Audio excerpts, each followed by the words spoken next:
Hi, I'm Chris. And I'm Jeremy. And I'm Fergal. And we're from Movie Smash. Comic book movies are having a golden age right now with the MCU. Movies based on comics aren't necessarily a new thing, but they're a big thing. Join us every other Tuesday on Movie Smash. We explore these movies and find some hidden gems. Every other week, we revisit some of the best. And some of the worst movies based on comics or graphic novels. Was Green Lantern as bad as you remember? Heck no! Is Time Cop the most accurate time travel movie ever created? Absolutely. Was Mystery Men way ahead of its time? Should they be revisited? Should they be forgotten? Join us on Movie Smash and find out. Listen wherever you find your fine podcasts.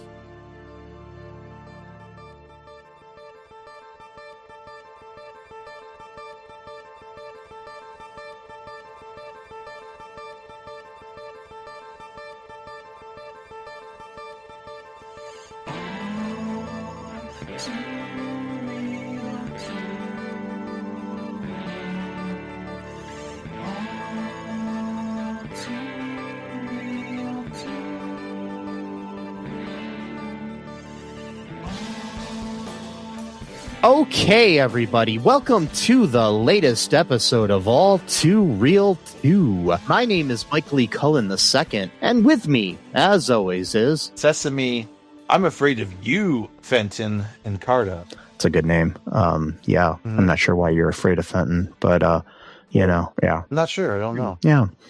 I don't even know who Fenton is, but anyway, so, yeah. So, yeah.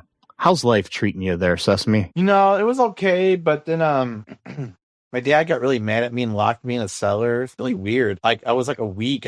He wouldn't give me any water or anything. I was kind of really pissed off. But, you know, it's fine. I'm good now. It's kind of weird because, like, you're bigger than your dad. And, Hopefully how it happened, but don't worry. No, that never happened. I was going to say, you know, just age-wise, he's an elderly man, and I'm just saying, strong though, but no. The fact that you couldn't take him and he just locked you in a cellar kind of scares me. I got bad balance, so you know sometimes trip or something. Yeah.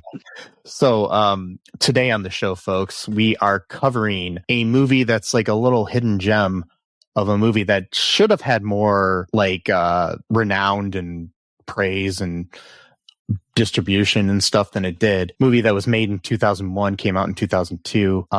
The official year that it was released is supposedly 2001 because I think it was at some film festivals and stuff, but it had a wide release in 2002. It's a movie called Frailty. It's like gothic horror sort of movie, kind of a throwback to like your Hitchcockian sort of feel, you know.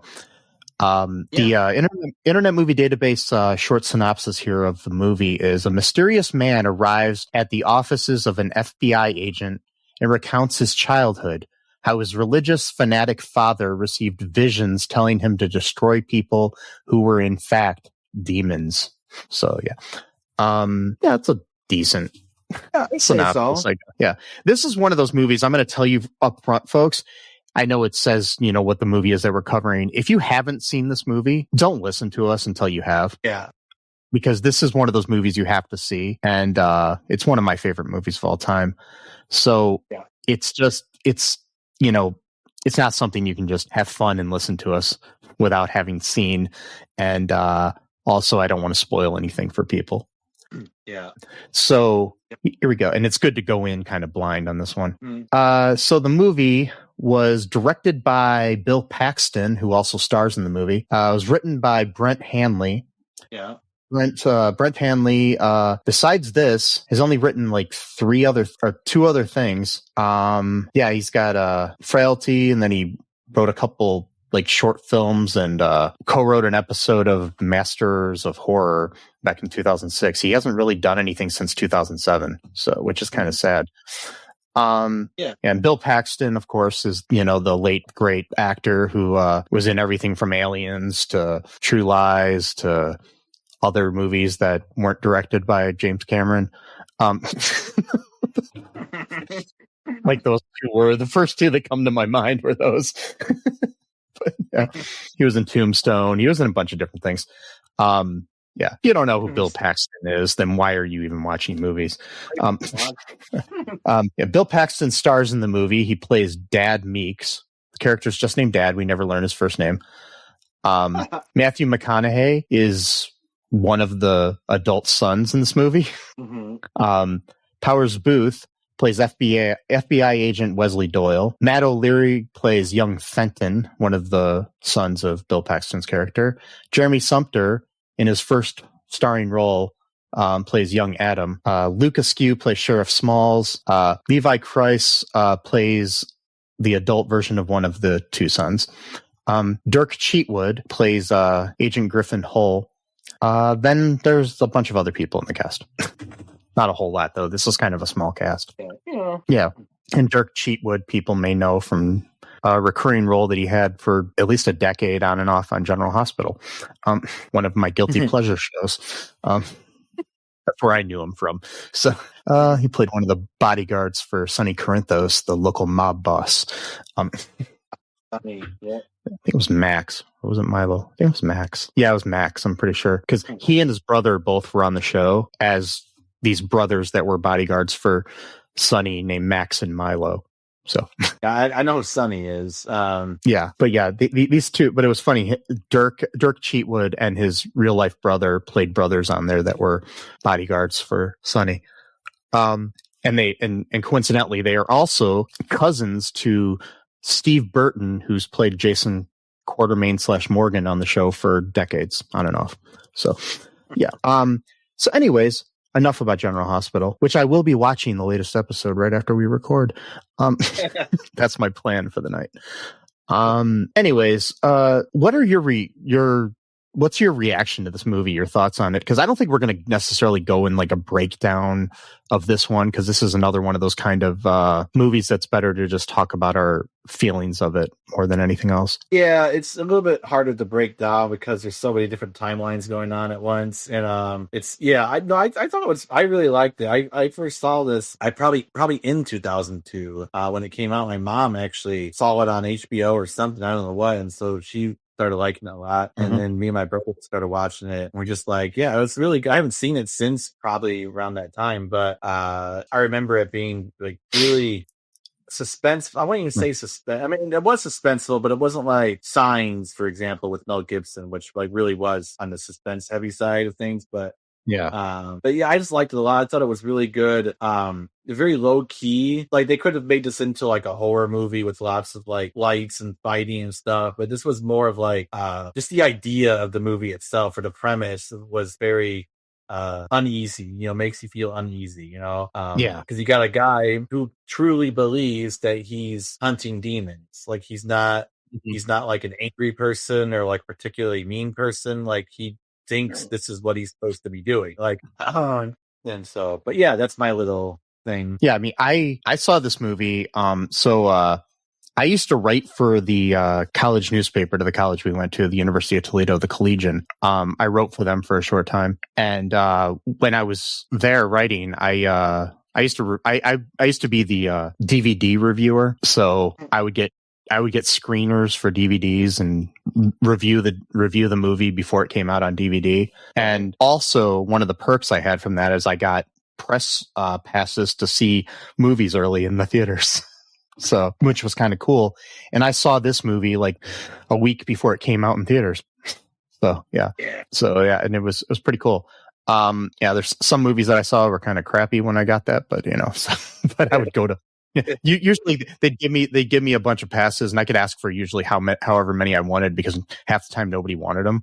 And so I would have a group of friends and we'd just go to the movies whenever. And there was one time that was horrible. They gave out more passes than there were seats in the theater. Oh God. For the movie Ali starring Will Smith. Oh right, yeah, I remember you saying that. Yeah, it just really sucked. We tried to see it, but there was like no seats, and we had to sit in the aisle, and then they kicked us out because they couldn't have people sitting in the aisle. And I'm like, why did you have too many tickets? And they're like, well, we can give you a ticket to see a movie some other time. And I'm like, I wanted to see a movie tonight. And I got really mad and threw my icy at the wall and shit. Oh wow, it's a long movie.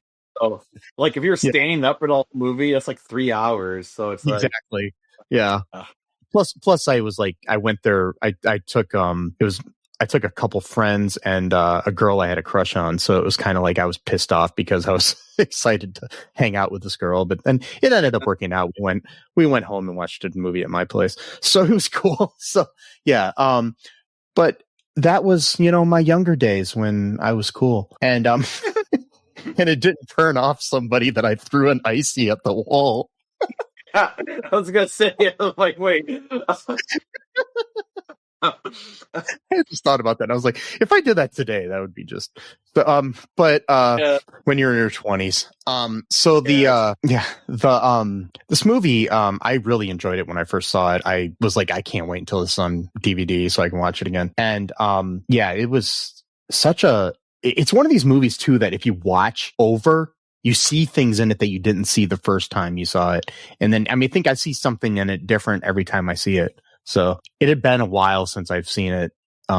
This time, I probably hadn't watched it in 5 or 10 years because I just hadn't, but yeah, but yeah, it's such a good movie. Bill Paxton, this is his directorial debut. And I watched all the behind the scenes of this movie and he was just so into it. And, before we got on, we were talking about Jaws for a second there, before we were recording. But the cinematographer for this movie was also the cinematographer for Jaws. So it's kind of cool. What's his name here? I just want to give him credit. Cinematographer Bill Butler. He's like one of the best cinematographers in film history. He was a cinematographer for Grease, Capricorn 1, Jaws. Okay. He's one of the best cinematographers, but he's done some bad movies. But I saw one. Okay, so there's this movie starring Chevy Chase called Funny Money, which is horrible. God, yeah. The play it's based on is amazing, but the movie itself is horrible. I was in a production of the play that it's based on. The problem with it is that the play is very British. Okay. And they tried to Americanize it, and that fucked it up. I just saw that listed on it. Yeah. Let's try to make like the Benny Hill show an American version of it. It's like, no. There's different humor. But he was also the cinematographer for Beethoven's Second, the Cop and a Half, Child's Play, Biloxi Blues, Rocky IV, Rocky III, Stripes, Rocky 2. What else is cool here? Jaws, like I said. Even if he just did Jaws, he's just great. So yeah. But yeah, he did a bunch of B movies before that. But yeah, anyways, he's great. The editing is great. Arnold Glassman is the editor for this. He was the editor of Raising Arizona, or he worked on the editorial department for that. But he was just a great editor on this movie, in my opinion. We don't have to go through his credits. So yeah, I really love this movie. So it's this whole gothic, like dark feel to it. Like even from the beginning, you got the stranger walks into an FBI facility after stealing an ambulance. Yeah. And just says, I know who this like serial killer is, called the God's Hand Killer. And it's such a creepy way to start it out. And Matthew McConaughey and Powers Booth, who plays the FBI director that he talks to, they're just like the chemistry between these two guys is great. Like the way that they play off of each other. It's just amazing. And a crux of the movie, because the whole modern day part of the movie is pretty much Matthew McConaughey and Powers Booth. And the whole movie takes place in Texas, and these are two Texas actors too. So it just really works. Bill Paxton is a Texas actor and director as well. So it's very Texas, even though it was completely filmed in Los Angeles area. So yeah. So what do you have to say about this? Like anything comes off the top of your head right now? Yeah.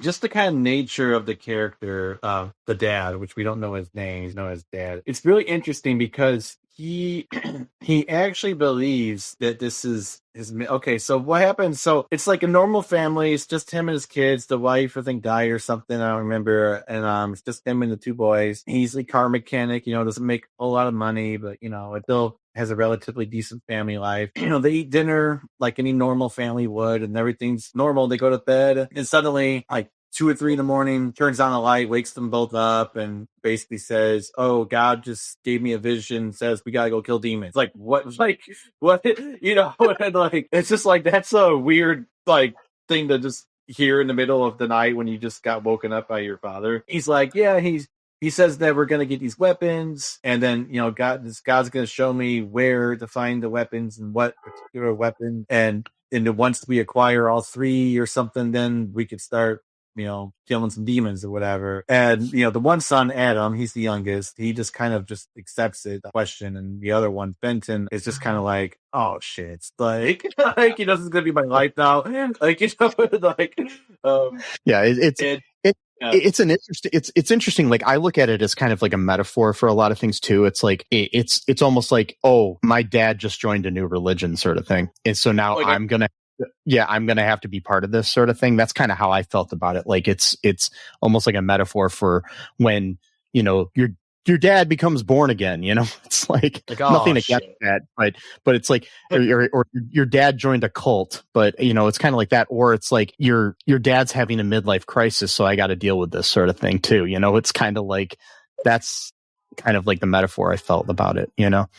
Like, oh shit, Dad wanted to be a disco star, but he had to become a car mechanic to support us. Now he's joining off killing demons. I guess we gotta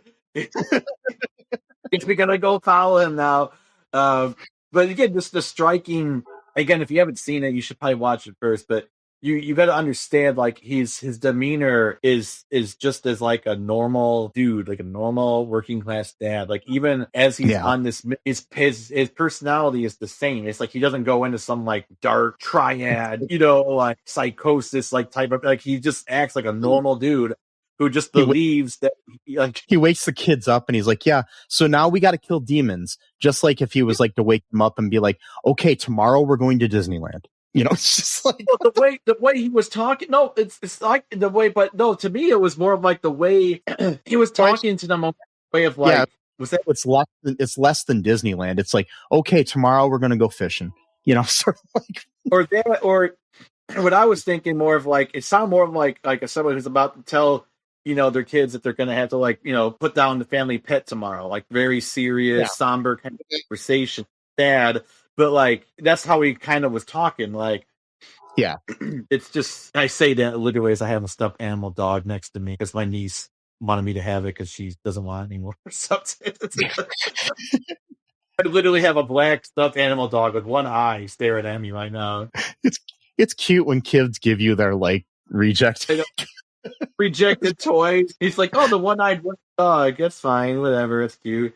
But he's like staring at me really right now, and it's like I've had nieces and nephews give me stuff, and they're like, "Here, Uncle Mike, take this." Like when I felt so like I thought it was hilarious, but I still kept it for years. I might even still have it. Like probably put it away after that, but at the time and still I don't have a car, and I mean now I don't have a car. But when my oldest niece was like probably about 4 or 5. Probably 5. They had like one of those school things where you can buy things for your family or something and then give it to them as extra Christmas presents or whatever. Oh. She gave me a tire gauge for a car. And I kept it forever just because she gave it to me, sort of thing. It's cute, But yeah, she asked her teacher, "What should I get for my uncle? What the guy's like?" Sort of thing, Like, oh, car shit. Like, yeah. Oh my god. Yeah. I've never cared about cars, period. So, exactly. So I got this black dog with one eye staring at me. But so the it's so dark and serious the way that he deals with this, but it's also sort of like nonchalant too. It's like okay, we've got to go kill demons. It's kind of like, oh, we're gonna go to the laundromat tomorrow, sort of thing. It's almost like that in some ways. It's So weird. It's just gotta do it. What's weird about it too is that even throughout this film, he doesn't really appear to be particularly religious. Like he's never reading the Bible. It's like more of just like God gave him this mission. He's got to do it. Like like and it's funny too. A lot of the scenes, most of the scenes, like where he's at home, he's got this beer can. He's always drinking the beer. Like it's like a one beer. It's not like he's drinking a lot, but like he's like after work beer basically. Like and I find it.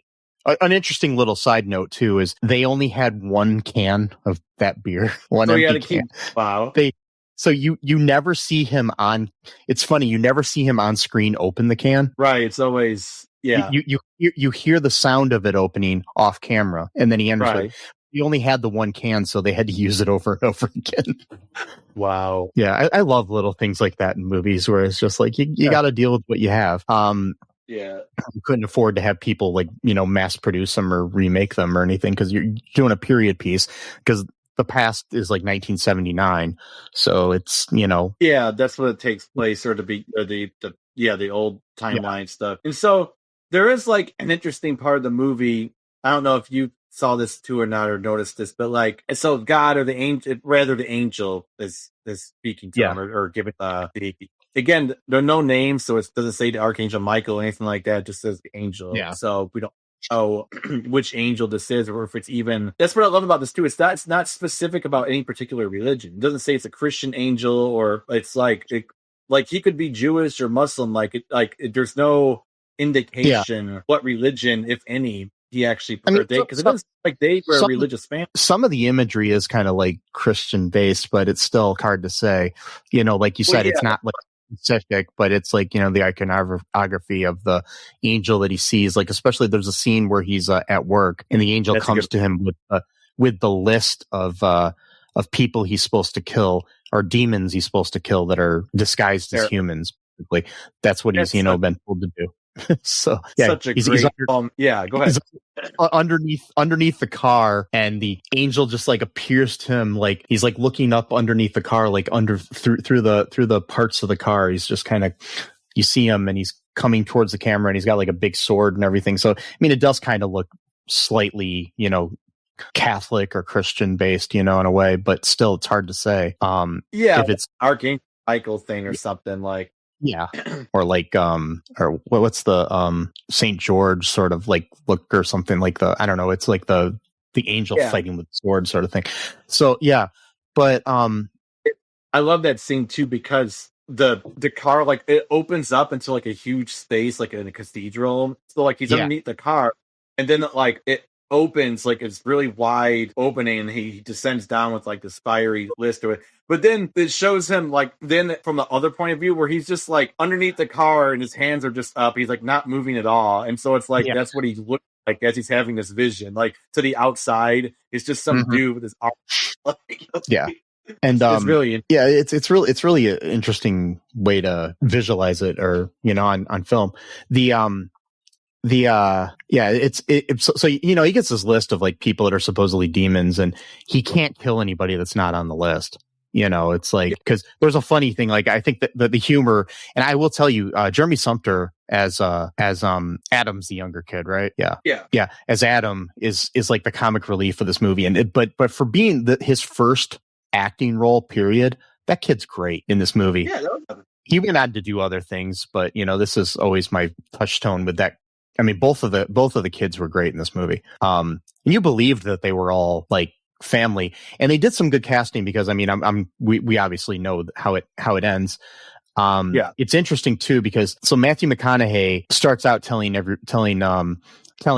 Powers Booth's character that he's Fenton, but he's actually Adam. So but they cast the kids where you could logistically see either one of them growing up to be Matthew McConaughey. So it was a nice little trick. Yeah. So interesting. And it's kind of cool. But yeah, they I don't know what I was gonna say. Oh, it's all right. It's okay. But yeah, this movie is just it's not so cool. But anyways, he can't kill anybody that's not on his list, but at one point Adam tries to make a list because, and of course the list is like the name of a bully that is at school or something. So it's like, yeah. And, his dad sets him right. And he's like, did this really come from God or what? Sort of. So, yeah. Right. He's like, no, we can't do that. That would be murder. And so Fenton's not having it though. He's like, my dad's gone fucking crazy, man. He wants to kill people and wants us to help him. And so he's from the step one, he is not into it, thinks what his dad's doing is wrong.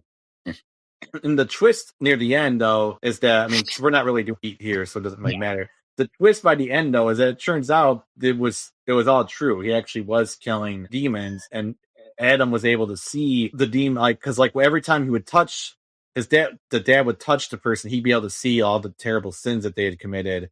And then Adam was able to also see that same exact vision as his dad did. And so when his dad went to go kill the people, axe, remembered that. So there's 3 weapons or 3 items. It's like a quest. He finds an axe, sunshine finds it. It's like gloves. I'm not sure what the gloves were for, something. And it's like, my question for that is, were those specific, did it have to be that particular axe that he was shown? Or could it be any axe? That's what I want to know.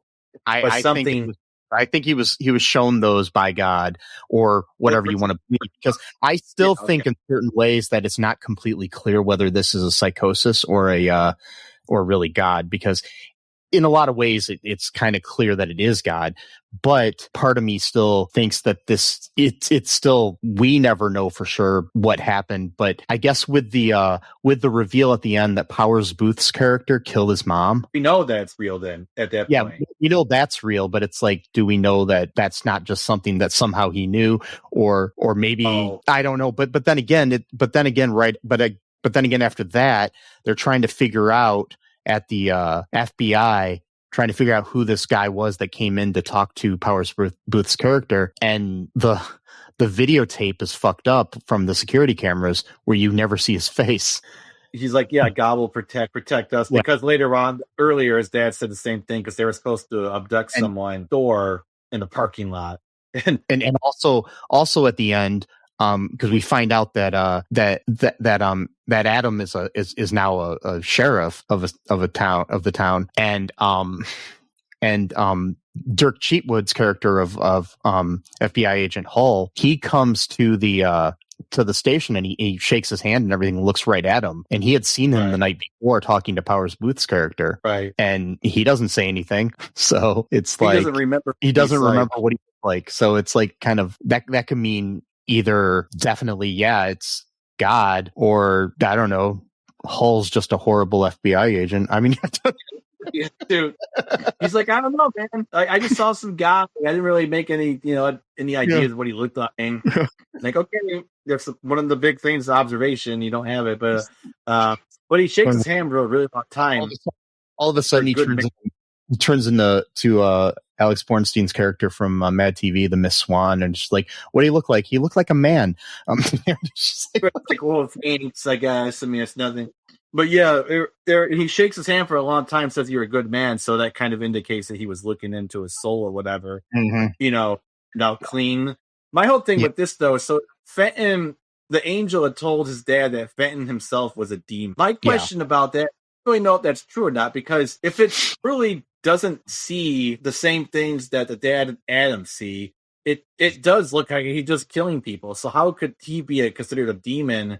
Because if anything, wouldn't the demon want innocent people to be killed? Why, if he's mad about killing people, that would be like an anti-demon thing. Like, you know what I mean? Like, and my question with it too is, like, he says this when Fenton is like 12 or something like that, yeah. 12 or 13 or whatever. And what kind of evil things could have a 12 or 13-year-old done that would consider him a demon?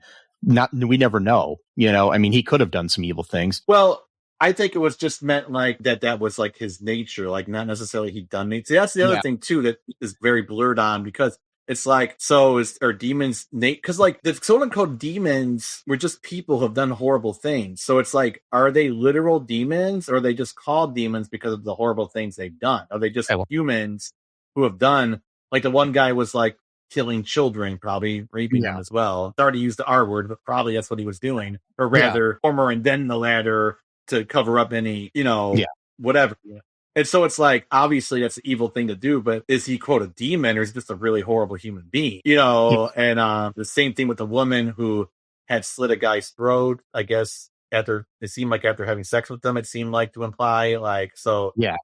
like killing men after sleeping with them for whatever reason. I don't know. The one time, though, you find was interesting. So, like, a lot of these times of these killings, it was very vague about the people because they just looked like normal people and they acted like normal people. They were like pleading for their lives, very like, begging, very pleading.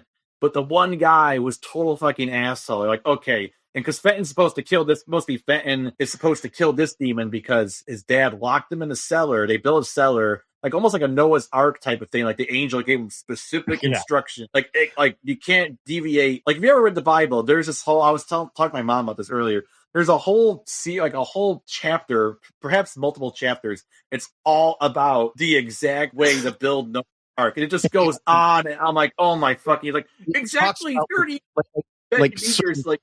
It has to be these certain number of cubics, I think is what it says in the Bible. Yeah. I was barely. I don't know how I had to finish that. I mean, barely got past that. Where I'm just like, oh my god, like why do we need to know this? For one thing, it was only supposed to be a one-time thing. There's only going to be one flood. Why do we need to know? Because we're not going to build another ark. So it's like, why do we need to know? I mean, it's like you're reading this cool story about all these people and these adventures and stuff in the Bible, and then all of a sudden it turns into an episode of This Old House. Yeah, but a very boring old house, and it's a boat or an ark.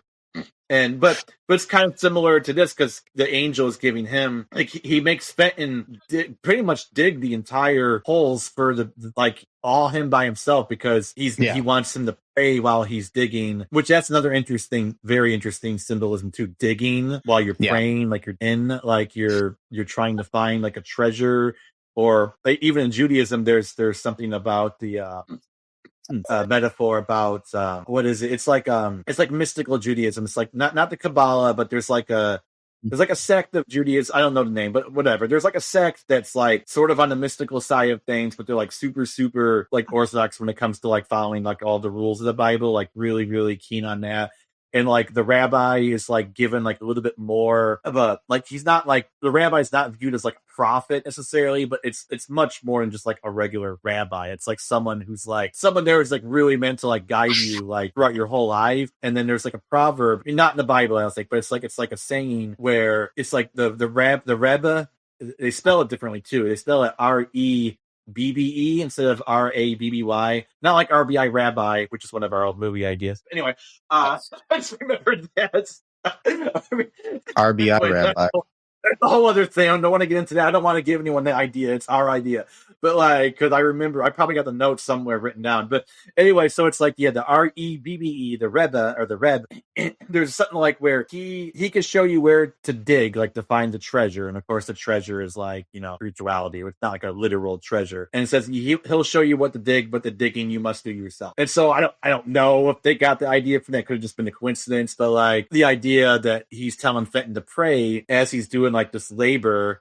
And that's the other thing too. It's like, you remember stories of like slaves, they're praying as they're being forced to do labor, and he's being forced to do this so it's really interesting. Like, it's interesting. And so he pretty much digs, and like he almost does it like to punish himself. That to say, like, he's intentionally hurting himself as he's doing this, because it's like he almost wants to like make his father feel guilty for like punish him this way. So he's not wearing gloves as he's digging for like 10 hours, and it's like almost meant to like make his dad feel guilty. He doesn't quite feel guilty. He's just like, wear gloves next time. And at one point too, he gloves or quote forgets. He just throws the gloves at him without even saying a word. He's just like, so an interesting thing too is like, okay, we don't see when he's killing these people. We don't know what they did until we don't. Until later we see what it is. In the original version of the screenplay, we would see what they did when Bill Paxton's character touched them, like in real time, like earlier in the movie. But I think it was James Cameron that I read had was talking with Bill Paxton about it, and he said, "Don't reveal it then." Yeah, it's much better the way they did it. Yeah, and it makes sense because a lot better because the thing is it would give things away a little bit, in my opinion. Of like the twists at the end. So one of the go ahead. Yeah. No, I just kind of forgot what I was going to say. Don't worry, but yeah, go ahead. Oh no, you go ahead. No, I'm saying I literally forgot what I was going to say. Oh, all right. Okay, so right. yeah, when so the axe, one of the weapons that was given to them, because there's like an axe and a pipe and some other things. Anyways, there's carved into it is the name Otis. So Paxton stated that he wanted the axe to have its own personality and to be unique, so he named it. The way he came up with the name was he was scouting for locations in Pasadena. He met a homeless man and offered to give him some money, and the homeless man did not want any charity. So Paxton instead offered to buy the use of the man's name for his movie. Wow. And the homeless man's name was Otis. Wow. So that's why Otis got killing demons. Yeah, but still, Paxton really wanted to give this guy money. So it's just like, yeah. Paxton was a really nice guy. I mean, obviously I didn't know him, but just like from hearing, because like when he was younger, he was friends with the guy who founded Suicidal Tendencies, the punk band. Yeah. And he like wear like the t-shirt, like because he would play like football or sports or whatever, and he would wear the band's shirt everywhere he went, basically to kind of like promote the band. And so it's like learning all this stuff. I'm like, Bill Paxton, the dude from Twister, was in the Suicidal Tendencies. Yeah. Like, because he always plays these like salt of the earth type characters, like so. Like Big Love, where he's former and polygamous guy, and like I remember that there's a really good interview shortly before he died. If you can find it, I don't know if it's available or if it's behind a paywall, but on WTF with Mark Maron shortly before he dies. Yeah, Mark Maron, who as we record this, I don't know when this episode's going to come out, but the day we record this, he announced that he's ending his 16-year long podcast, which.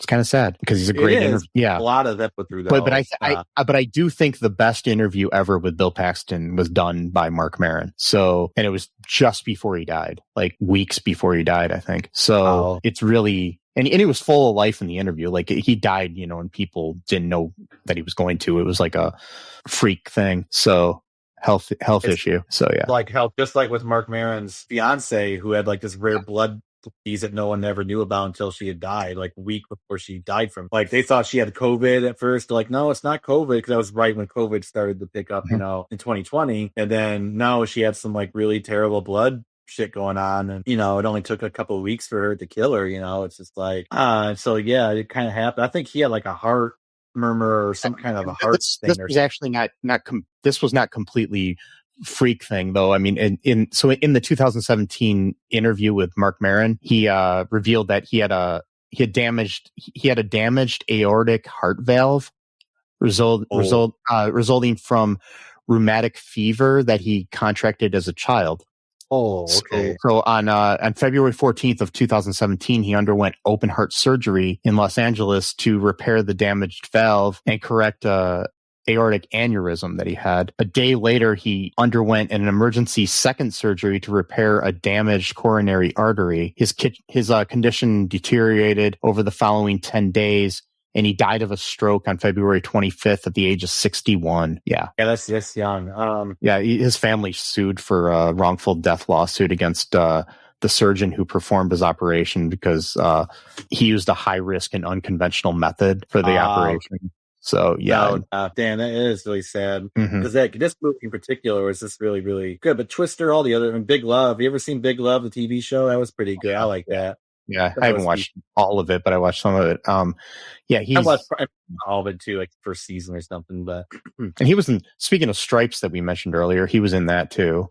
I just realized that he was one of the soldiers. Yeah, I remember. He was in something else back in the 70s. What was it? He was in like a bit role too. I don't remember what it was, but yeah, like so, like let me just get my bearings about here. I'm trying because we're talking about his death and made me sad. But like, I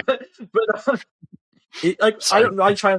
get bogged by celebrity deaths because I don't really know them. But at the Yeah. same time, that one kind of really stung me a little bit. I think Oh, it's it like did. I grew up. Twister was like one of my movies when I was a kid. I used to watch it all the time, and so like I cried when he died. He's one of the few celebrities that I cried for. I remember crying hard from him and like Jack Lemmon and a few other ones. There were like people that affected me like when I watched their work because they were just such great actors, Yeah. So, yeah. Yeah, go ahead. What did you have something you were going to say? I just finally remembered. It came back to me. So I was going to talk about the seller that he made Fenton basically build foundations for him, and it was because he had told he told Adam that his dad was just crazy or whatever, and then Adam went and told on him, and so his dad was kind of like being stern with them again. He doesn't really show anger. That like there's only like one scene where he really yells at him, and even then you could see the pain in his eyes. Like he does not actually want to do this. Like it's very torn because the angel had told him that Fenton was a demon, but he was like rejected that. So that already went against the angel's commandments. He's supposed to follow whatever the angel says, and then he's like, well, no, not that thing, And so, and I don't even understand how Fenton's supposed to be a demon. So I don't quite.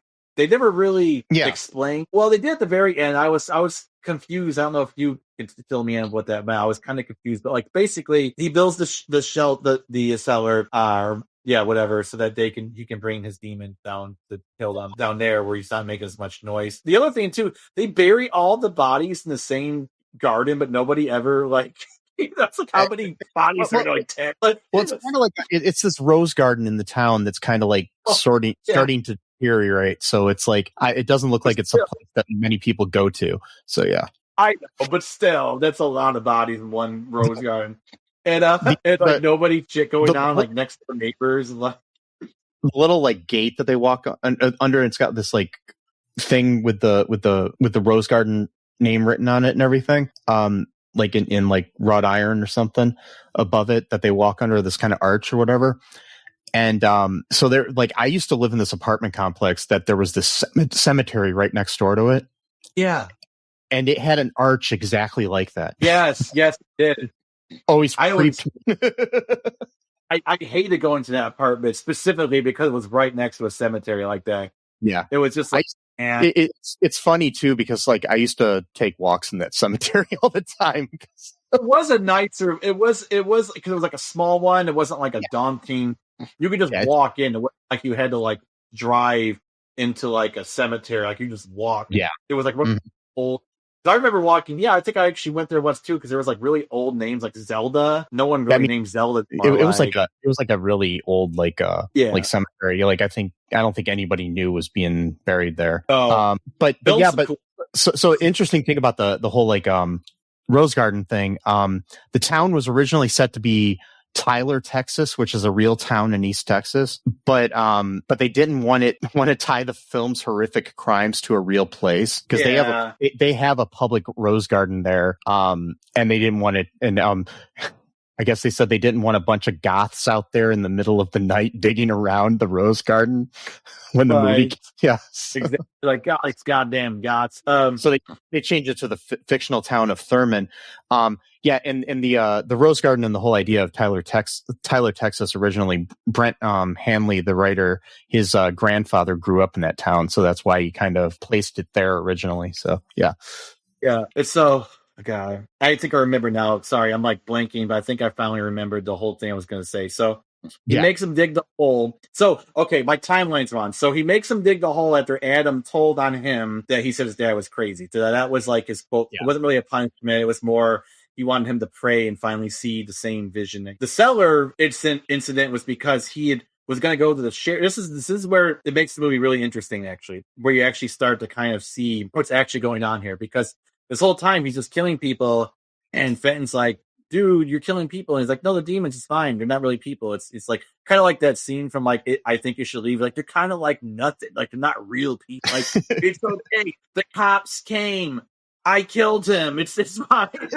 Anyway, so we should make a meme where we just put the pictures up. But so he goes to the sheriff's office to try to tell on his dad, and this sheriff lives like right next door to the office or whatever. And he was just about to leave, but then the kid was like, "Oh, my dad's killing all these people. whatever. He's kind of like, okay, like what's he takes him home and he's like, hey, your kid's telling me his crazy stories. He's like, oh, it's fine. He just got an imagination or whatever. He's like, okay, I'm good. And the kid's like, no, I know exactly where the bodies are and stuff. And he's like, okay, can I go check at the very least just to like get him off my back? He's like, yeah, fine, go ahead. And so they go down to the cellar. Adam had already cleaned up the blood, I guess, or the body or whatever. It's gone. There's no indication anything that never happened there. Yeah. And then just as about to leave, the dad hits him with like a pipe or something and then kills him. But then he says like a prayer before killing him. And right after he kills him, he throws up because he had just murdered someone. And so it's like, so now you start thinking, well, wait a minute. He's not just, he actually does think these people, because he's not just like, what I mean? So it's like a psychopath would just use an excuse to kill people. You know what I mean? Yeah. He actually believes that this is true. Yeah, like, because he knows the sheriff isn't a demon. So he, it's like he can't, he feels bad about it. Like, you made a murderer out of me is what he told Fenton, I think. Like, yeah. And so that's a pretty big sin, I would think. And speaking of the killings in this movie, or the disappearing of demons, or whatever he calls it, it's interesting because many movies would have like showed this whole, like, many directors and stuff would have like just made it all gory and shown the people getting chopped up and stuff. Almost none of the killing happens on camera. No, I don't think there's a single instance of violence in this movie, actually. Like, the horror of things are on the faces of, like, Fenton. He's like freaking. Yeah, you see the murder in Fenton's eyes. You don't actually see it. It's so cool. Like, you see his reaction. It's like the horror is in his reaction, and to a lesser extent Adam's. But yeah. It's interesting. It's not comfortable, obviously, but he still believes what he's doing is right. Yeah. But yeah, that's the other thing too, is that, like, both the dad and Adam, they don't enjoy it. It's not like a serial killer type situation where they just get their rocks off on people. It's something that they don't really want to be doing necessarily. Because why would you? Why uproot your family? Like a chore or a job that you have to do. Like, it's like, oh, I have to clean the dishes, So yeah, God told him how to do it, so he got to do it, and that's what they call it, God's hand killings or whatever. But my trip up though is Fenton being a demon. So yeah, he gets locked in the cellar after that because he, quote, made his dad become a murderer in his view, and so he locks him in the cellar as like his last ditch effort to finally get him to see, the truth about what they're doing, whatever. And so he, only gives him 1 cup of water a day. So technically, this really abuse is happening right here. Like, it's not, there's no way you can justify at this point what he's doing. This is straight up, like, isolation's a form of torture, literally. Like, Geneva Code shit. Like, you're torturing the son. Like, there's no other, like, I mean, that's what he was doing. And, like, a darkness, like, he even boarded up the floor so he couldn't even see any light. Like, even just, a little bit of, like, peaks of light or whatever. Adam said he would try to get more water for him if he could get away with, hiding it from his dad or whatever. So Adam kind of feels sorry for him a little bit, because he feels like he got him in trouble or whatever. I mean, I think I understand why Fenton is a demon in certain ways.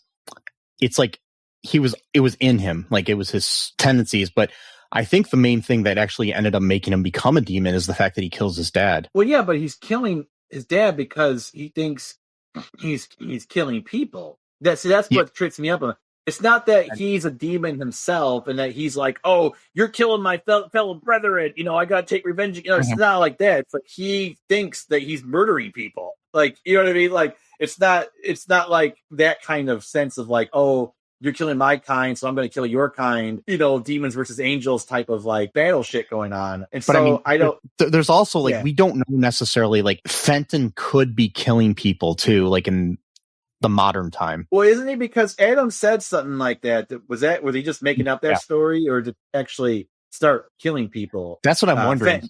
Then, because it's hard to say if he was making it up or if that was actually true as well. I mean, if he's making it up, that's not very godly either, because he's lying. Yeah. So now we get into the issue of like, well, is it okay to lie? That means justify the ends type of conversation of like, well, that's the other thing too. It's just like, they're criminals. There's a law system in place. They could be tried by the law instead of you killing them. Like, you know what I mean? Like, it's like, So like I'm reading like right now I'm like looking at somebody's review here on or not review, or breakdown of the ending on what's this website here? Looper.com. Oh, and Looper, they're okay, I know that.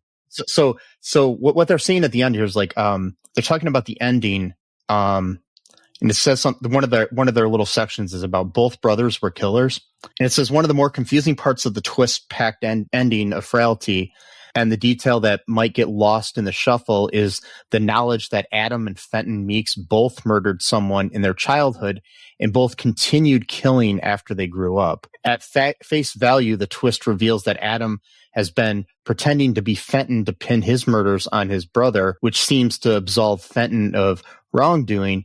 But this does not actually mean that Fenton was innocent. Oh, interesting. So the tricky thing is to grasp is that both brothers committed many murders in their adulthood. Their actions were not related to each other, and one's killings can be labeled as evil, while the other's killings can be labeled as righteous and for the greater good. The real Fenton was truly the God's hand killer and was responsible for all the murders that the FBI was aware of. Meanwhile, Adam's victims were never found by the FBI. His murders were all carried out in the name of God, as he followed in his father's footsteps and continued killing the people from the angels list. So Fenton was killing people? Yeah, basically that's what they're saying is like because if you look at it, they talk about this serial killer, the God's hand killer. So they actually know that people are being killed. Right. Whereas Adam, all the bodies of the demons he killed ended up in that rose garden. Oh, right. Yeah, just his father to never be found. So okay. Oh, so Fenton's trying to pin his murders on Adam, and Adam's trying to pin his murders on Fenton, basically. Yeah. Okay, that's interesting. So I understand. Basically, he resented his father. Okay, I get it. So he resented his father so much that he's basically trying to give it a bad rap by actually killing random people, but then saying, okay, I get it now. Okay. But the thing is, though, then it comes the question, was Fenton really a demon, or was he turned into that by the fact that his father was murdering people? Like, you know what I mean? Like, my thing is, it's almost like the whole like debate, like are you born with a certain like thing, or is it is it nature versus nurture sort of thing, like were you born to believe certain things, or always like it's like you were always meant to be, like, is it your destiny to become a certain thing? Like, so maybe he was fully a demon at the time, but he was always meant to be a demon regardless of like whatever happened to him. So that's like bullshit though, because that's like determinism, where it's like you have no choice of who you're going to be then. You know what I mean? That takes the whole idea that a lot of Christian beliefs have in what is it? Freedom of will sort of thing. They try to have it both ways. Well, they'll say, things are predetermined, but at the same time, the person has free will, but they're going to still make the decisions it's like, well, that doesn't make sense. Like, if they're going to make the same decisions regarding that free will. Like, it probably just depends on what denomination you are too, because some are, try to make it be one way, and some try to make it be both, and some try to make it be whatever.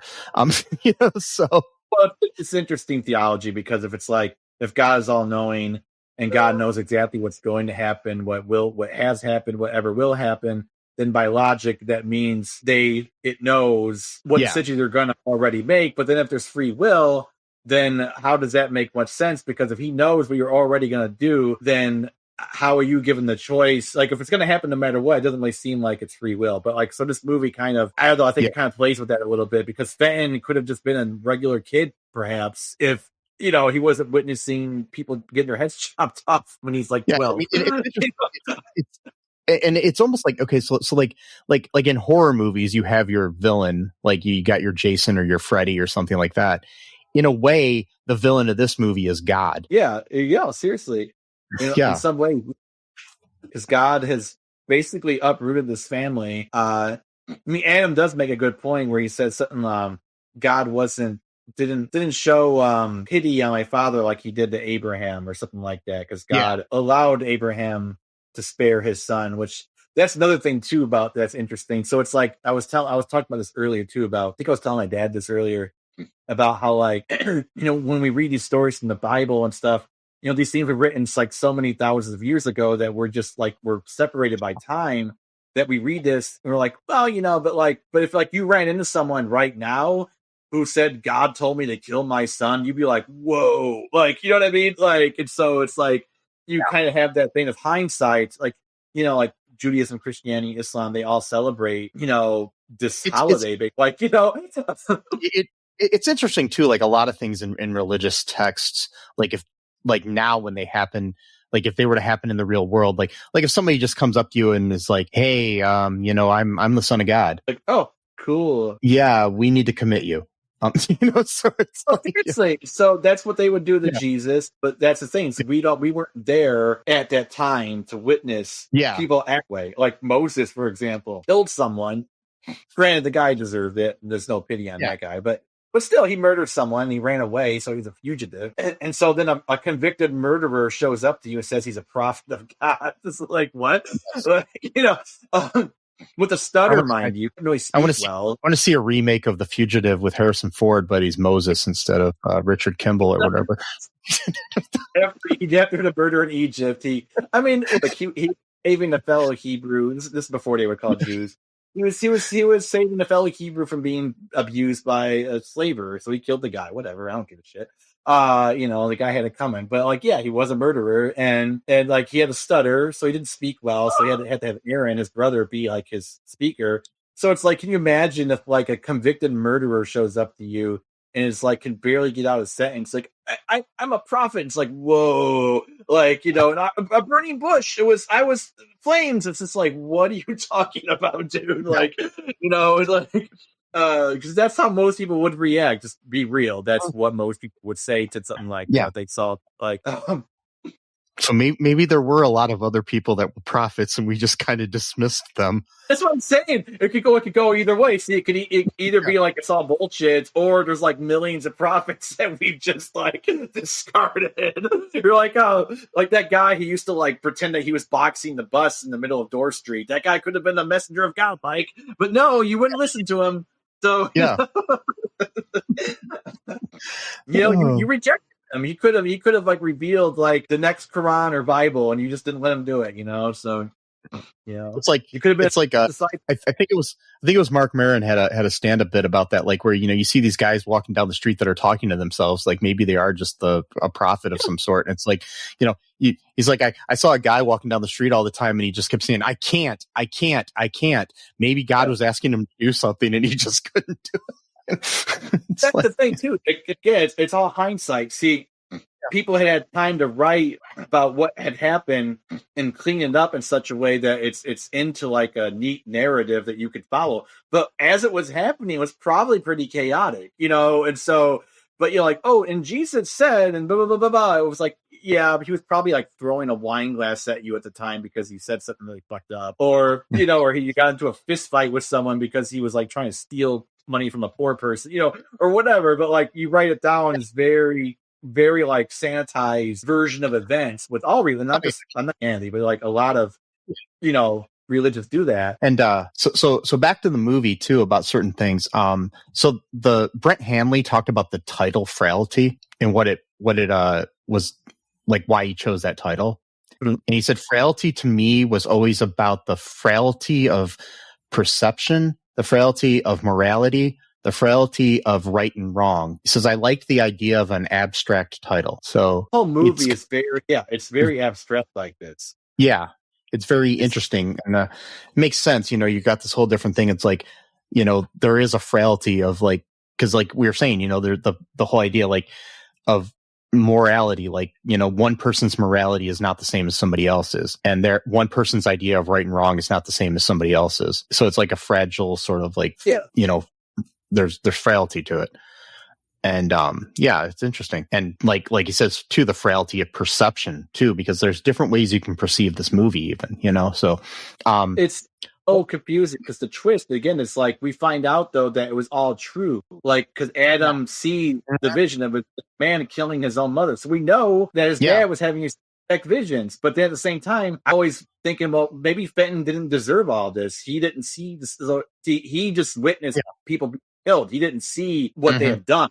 I mean, so it's like is Fenton got the wrong end of the stick here? Does he deserve, being called demon when he didn't have the knowledge of what was actually happening? Like, because like what one person's idea of right and one person's idea of wrong don't necessarily mesh because like you said, like Adam and Dad can see what these people did, and Fenton couldn't. So to him, there's just some old dude that they're chopping up, or lady that they're killing, whatever. So it's like, but again, also too, like the other perception as well. He said they haven't done anything. Well, maybe he means they didn't do anything wrong because he is a demon. So therefore, who cares? This guy killed children. I mean, I don't think he would go that far, but like whatever, But again, like we're getting. Yeah.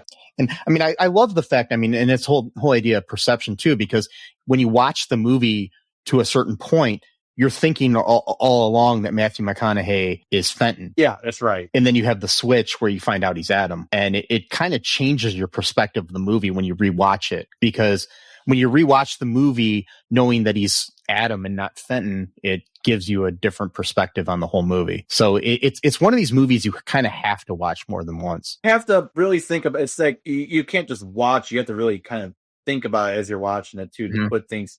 Even the poster has like puzzle pieces and the old movie poster. So that kind of gives you like an indication of like, things, pieces of the puzzle, whatever. And there's this, but see, that's what gets me. There's this one scene though, where he's pretending to be Fenton still at this point. Cause he doesn't reveal he's Adam until like the last like 5 minutes of the movie or 10 minutes. So like this whole time he's pretending to be Fenton, but there's this one scene where he's talking about how his dad locked him in the cellar, for like, I think it was like a week or something like that. And again, no light. So literally torture. That's what his dad was, torturing his son. And he was saying that he finally had a vision. Well, wait a minute. If he's Adam and he's saying that Fenton as himself had a vision where he finally saw God. Well, now he's lying because he's not Fenton. So how can he say that Fenton saw God? You know what I mean? So now we're getting into the murky waters where it's not so much the means justify the ends, because with the demons we've already established they're actually real. But now he's like, I can lie though, as long as it allows me to keep up this thing. So now we're getting into like, well, lying's a sin. So even if you think you're killing demons, and you could say, well, technically it's not murder.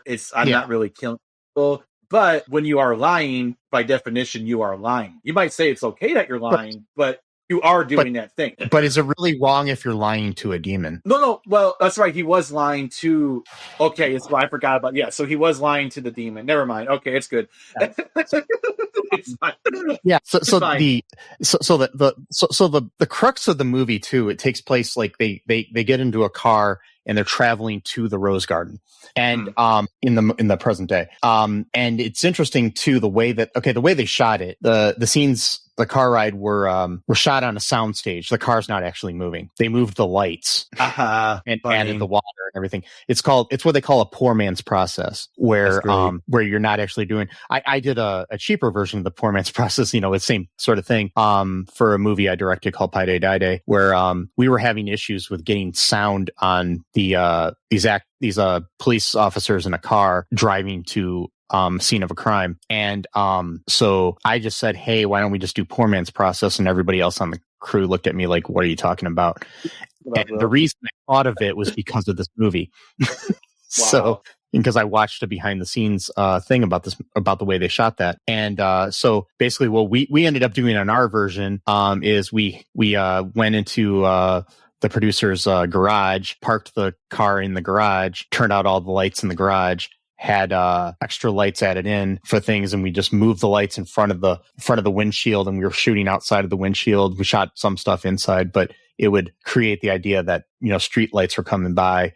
And we also had a guy in the background, which what they did in this movie as well, with two little flashlights in the background moving from time to time in the background, so it looked like other cars behind them, like their headlights. So yeah, it's interesting how you can do this, and that's what they did there. They had a bunch of lights, and they had like fake rain and all this other stuff, and the way that they would do things, like they had the rain going off the window, and then they faded into the past into the TV, and so the raindrops kind of become the TV pixels, and then they zoom out of the TV. It's so cool. That is cool. And but the cool thing about this car scene too that you'll see is there's this grill in the car, like in typical police cars where they have the grill that separates the front seat from the back, and then you have the prisoner in the back. There's most of the scenes, all the scenes, actually, I should say, to this one point, whenever you see Adam in the back seat, Matthew McConaughey, it's through the grill, like he's trapped, and up to a point where and then when things change, where he's completely in power, and at this one point, he says his like confidence in the way that he's changing things takes over. He tells the officer, the FBI agent, where to turn, like he's giving him directions. Yeah. And every scene after that, the grill is gone, and you just see him from the other side of this, from the side or the other side of the grill. Yeah. And you just see like the light coming through the grill and stuff, but basically he's kind of become free at that point. Yeah. Because he even said at one point, like, I'm tired, I don't feel like talking right now or whatever. Yeah. They show a sign. Yeah. He's in control then. Yeah. It is very interesting. My only question with that, though, confuses me. So I misunderstood, but I thought the FBI agent was saying that someone killed his mother when he was young, but in the flashback he just looked like 3 years younger than he is now. Like, well, that's he was younger. I mean, if you look at it, he's wearing like early 80s, late 70s clothing, and he's got like 70s style sideburns. I know, but it's still clearly him. They should have got like a younger actor or something like that. Yeah, I mean, it's probably just the way that they did it. I mean, they kind of, make him look younger, but you didn't have like modern technology where you can make Robert Downey Jr. look like he's a teenager in one of the Avengers movies or whatever that was, So War. Yeah, you're right. Yeah. So a lot of they would just do that, Yeah.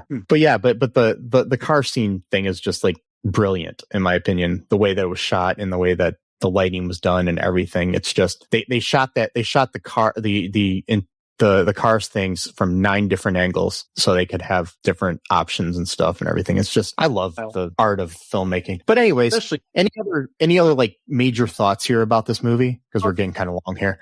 So yeah, we are not major, but there was something that was interesting, I thought, where, because like you said, we never actually really see the killings, and we also don't really see what these people or demons had actually done. But so whenever Bill Paxton or whatever Dad would touch it, you would see the room shake, and he'd be like floored, and he would say something like, "You thought no one would know, but God knows," and then he'd kill him or whatever. And so, it was like the shaking motion every time he would touch one of the, which again, you're not actually seeing what he's seeing. All you're seeing is the shaking motion going on, and he's kind of going in this trance almost state where he's almost taking on the sins that this person's doing by being able to witness, see them or whatever. Yeah. And then he's like, you didn't think you know, but God knows. And then he which is weird because he was much more emotional about Adam.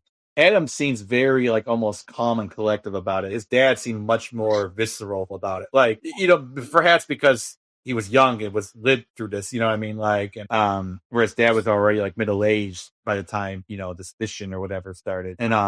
And there's another thing too, at the very end where, like you said, he turns out to be he's the sheriff and he stole the ambulance or didn't steal it, whatever, drove it. And the woman that the FBI agent was talking to on the phone earlier, who works at the sheriff's office, is actually his wife, and she's pregnant. And she says something like, "Praise God." And so I'm sitting there thinking, are we going to have a twofer here? Is this child going to be a good one like Adam, or is he going to be like Fenton? You know what I mean? And so it's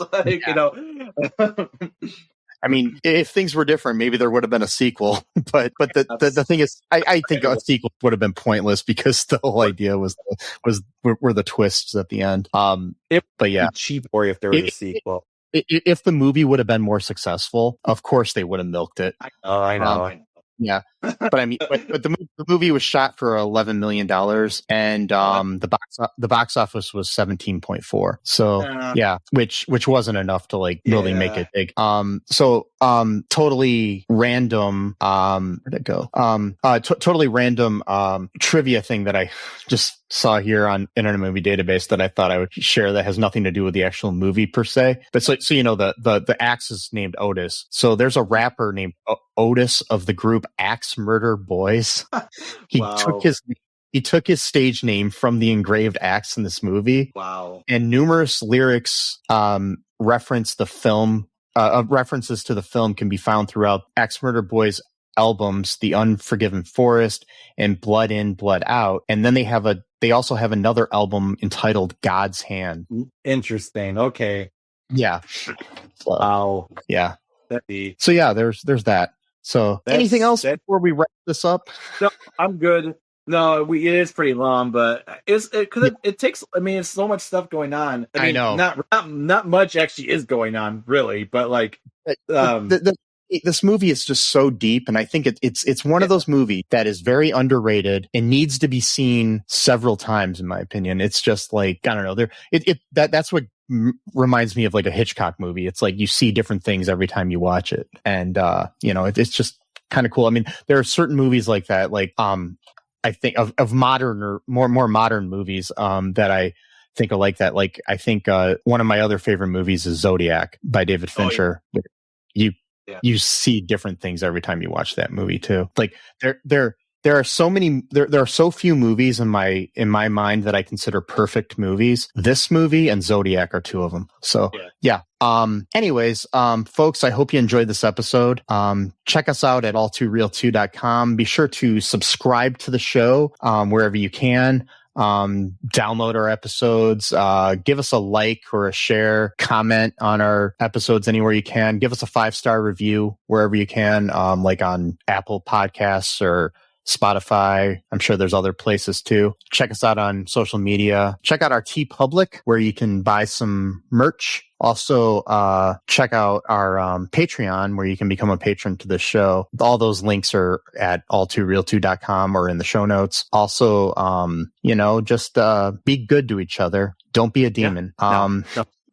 Just remember that trans lives are human lives. Free Palestine. No human is illegal. Be different. Be yourself. In honor of Mark Maron, Boomer lives. I love you. Sesame loves you. And until next time, bye-bye. Thanks for listening to All Too Real 2 podcast, a Cullen Park production. Produced and edited by Michael E. Cullen II. Music by Matthew Hawes. Subscribe and share the show. Visit us at cullenpark.com.